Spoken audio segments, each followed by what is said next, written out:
As I stated in part 1 of our list, the ocean is absolutely terrifying to me, solely based on the fact that we have explored but a mere 10%. Let that sink in. So who is to know what is lurking beneath the surface or what is being hidden away from the public eye, perhaps even by the SCP Foundation?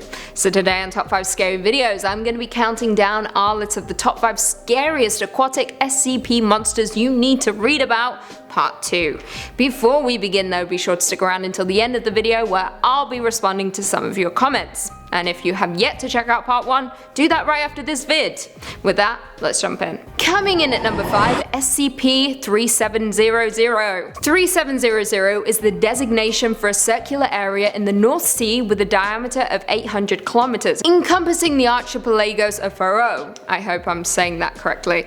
Orkney and Shetland. It has an abnormal depth, with the seafloor located 5 kilometers below the ocean surface compared to an average 250 to 300 meters for the rest of the North Sea. This SCP is subject to a wide and varied array of anomalous occurrences due to ritualistic interactions between two entities, which have been designated SCP-3701 and SCP-3702.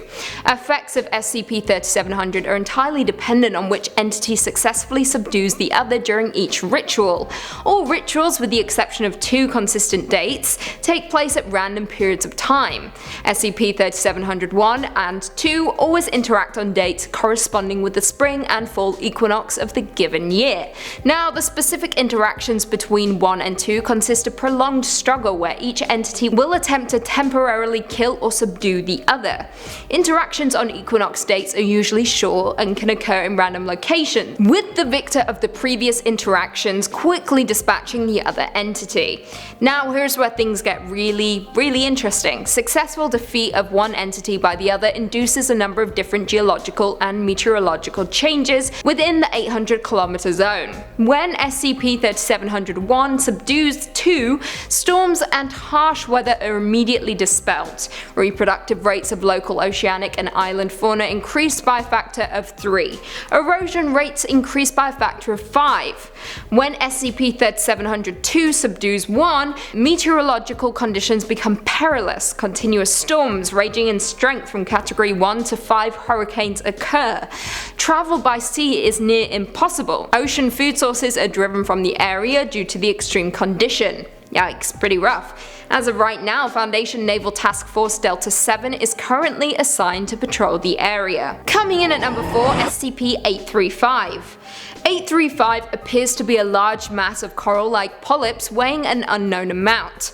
The polyps are larger than any known coral species, growing to more than 1 meter in diameter in some cases.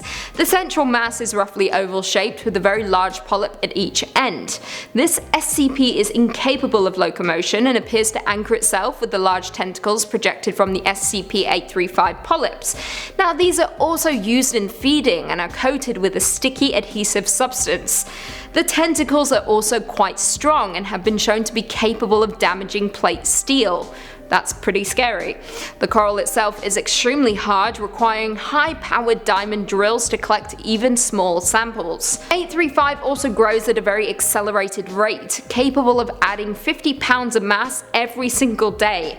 Not just that, but it is also susceptible to many chemicals, which in turn causes 835 to seal up and halt all growth for 24 hours, prompting development and use of suppression tactic AA6.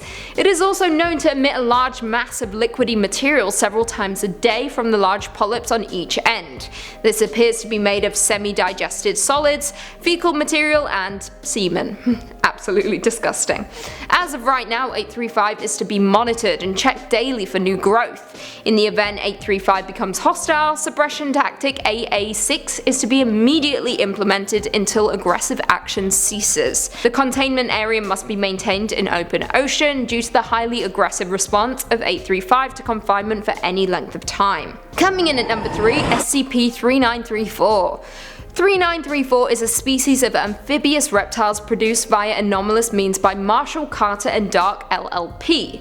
Essentially, this SCP is the Loch Ness Monster. Kinda.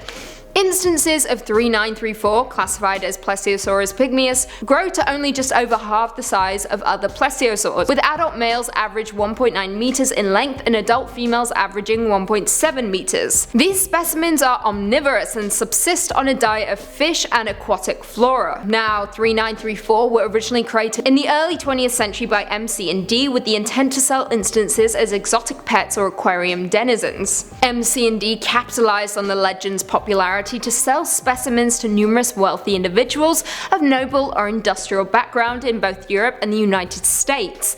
Between 1935 and present, an estimated 1200 to 1400 SCP-3934 instances have been created and sold. They are said to be highly social animals, both with members of their own species and with humans. Now, although they are generally friendly, abandoned instances of 3934 often react with uncharacteristic violence towards humans and other mammals. As of right now, a pod of 59 SCP-3934 instances is currently contained within Site-220's Parazoology Reserve. Coming in at 2, SCP-2846. SCP-2846 is a massive aquatic octopoid entity, currently estimated to be at least 955 to 990 meters in length. It collectively refers to a set of phenomenon occurring within the Gulf Atlantic region of the Atlantic Ocean. This entity is known to appear from deep water during storms within the Gulf Atlantic region and attack civilian vessels, specifically cruise liners or merchant ships. Now, 2846A's attacks are sporadic and often occur quickly and without prior warning. Foundation assets in the region have utilized United States Navy deep-sea radar wells to more accurately detect the appearance of SCP-2846A, though this has only provided on average an additional 5 minutes of preparation.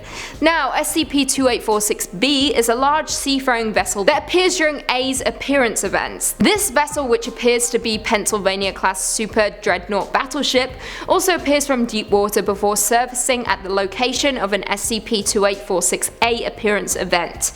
A is believed to be an entity that has existed for potentially thousands of years, although information confirming this is scarce. Mobile Task Force Tau QQ on board the SCP's Nikolai are to maintain a perimeter around active 2846 activation areas. In the event of an SCP-2846A appearance event, MTF-T11 is to utilize the Kensington Barrymen high-power transmitting device to communicate with SCP-2846B, and then to maintain contact with B throughout the engagement. And finally, coming in at number 1, SCP-1451. 1451 is a set of metal statues, 26 in total, which are individually referred to as SCP-1451 1 through 26, which all appear to be of children with heights ranging from 1.32 meters to 1.43 meters. 1451 can be in 3 distinct states of motion, referred to as Class 1 to 3 scenarios. During a Class 1 scenario, no movement is detected. This state is the most ideal for containment. During both Class 1 and Class 2 scenarios, SCP-1451 are standing in a circle, each one grasping the hands of the statues adjacent to them and facing outwards. During a Class 2 scenario, 1451 will animate slightly, shifting themselves with the apparent goal of counterclockwise locomotion. The hands on SCP-1451 will also raise and lower slightly during these moments.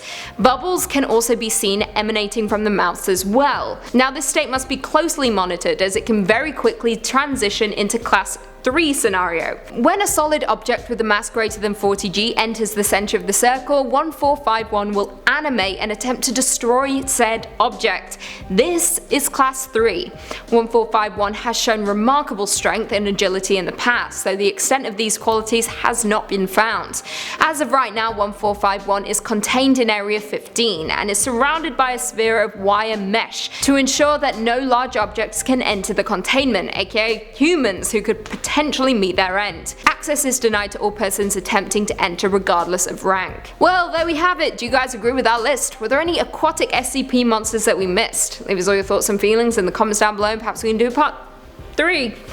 Before I go though, I just want to respond to a few comments from one of our last videos. Top 5 scary real stories behind Disney movies. Lucifers! I love it. I love it too. That's all I'm gonna say about that. Sesh007 said, these stories made me kinda sad. Yeah, they made me sad. Now imagine writing those stories. Imagine writing that video.